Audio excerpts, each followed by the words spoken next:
Shall we start? Yes, sir.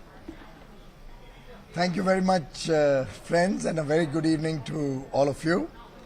I'm really delighted to share with you the outcomes of this very significant engagement of Prime Minister Shri Narendra Modi and his participation at the recently concluded G20 summit in Rome. This is his 8th summit and the first in-person summit after Osaka in 2019. The theme was People, Planet and Prosperity. And truly, within this overarching theme, this G20 has delivered a strong message of recovery from the pandemic, recovery in terms of the economy, and across different sectors like health, employment, education, tourism, and most significantly, climate action.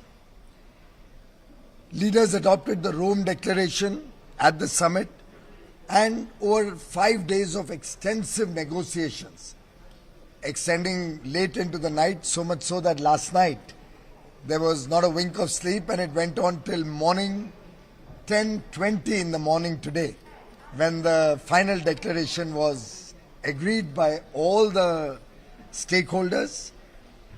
This communique gives a very strong message under the health section, where we have agreed that COVID-19 immunization is a global public good, and the recognition of COVID-19 vaccines, which are deemed to be safe and efficacious by the WHO, will be mutually accepted, subject of course to national law and privacy law that countries may have. But more importantly, it has been agreed that everybody will help to optimize the processes and procedures of the WTO for vaccine approval and emergency use authorization, and will also be strengthened. The WHO will be strengthened so that they can do recognition of vaccines faster. We have also agreed to extend the debt suspension service initiative so that vulnerable countries, low-income countries, are not burdened with debt repayment at this critical time. On agriculture, we are very delighted to share with you that livelihoods for small and marginal farmers were at the focus of our discussions, and everybody has agreed that improving their livelihood is an important global effort that we all have to put in. Energy and climate was clearly the center stage of our discussions. India and many other developing countries pushed for safeguarding the interests of the developing world. We were also joined by the developed countries to increase the ambition from the current levels of commitment and active interest that the developed world has shown in terms of providing technology and affordable finance at low interest or grant-based finance, long tenor finance. So we've really got into the text the language which confirms that the developed world has acknowledged that they have not done enough in terms of meeting their commitments, and that they will have to be more forthcoming in providing finance, in providing technologies and the enablers to make the transition to a clean energy world in the future. We have also been able to encapsulate some of the actions that the developed countries need to take, and for the first time, the G20 has identified sustainable and responsible consumption and production, along with provision of finance and technology, as critical enablers for achieving the climate goals first decided at Paris, and as we have all agreed, we must aspire for even more ambition. Prime Minister Narendra Modi's mantra of sustainable lifestyles finds resonance in the Rome Declaration, and sustainable consumption and responsible production patterns coming out of the Sustainable Development Goal number 12, which is aimed at encouraging the developed countries to reduce their luxurious and energy-intensive lifestyle, has been discussed and accepted. We are very happy to share with you that we have been able to include once again and reiterate the principle of common but differentiated responsibilities.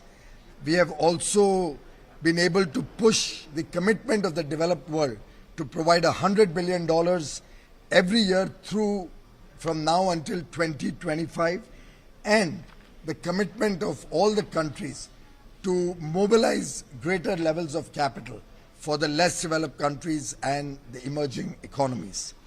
I am delighted to share with you that for the first time, we have also been able to put through that technologies today do not exist to be able to transition in a big way to clean energy, and innovation will play an important role in the years to come. The importance of energy security and the stability of energy markets has also been recognized at the G20 Leaders Summit. We are soon going to have another engagement on resilient supply chains, which will be attended by several countries. And for the first time, the mention of the CDRI in accelerating the agenda of sustainable urban planning has been brought into the declaration. We are delighted that what Prime Minister Narendra Modi had proposed in Brisbane in 2014 has finally been accepted by all the countries. First, the OECD discussed it. Now the G20 framework on base erosion and profit sharing has been brought out in this statement. It's truly a historic achievement for a more stable and fair international tax system. Travel needs to get reinvigorated. We need to get back people's movement, bring tourism back, bring economic activity back, and we have all agreed to work towards a common framework for accepting each other's vaccine certificates.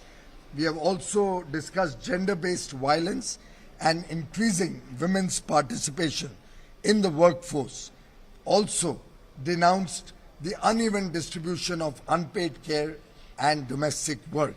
So in some sense, a lot of the agenda that India was pushing for, a lot of the agenda of the developing countries in which India took a leadership role, being representing them in the G20 for several years, has been brought into the text.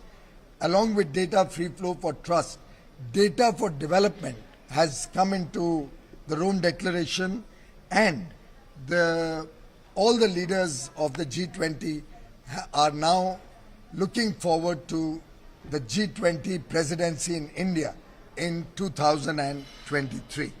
Thank you very much, ladies and gentlemen.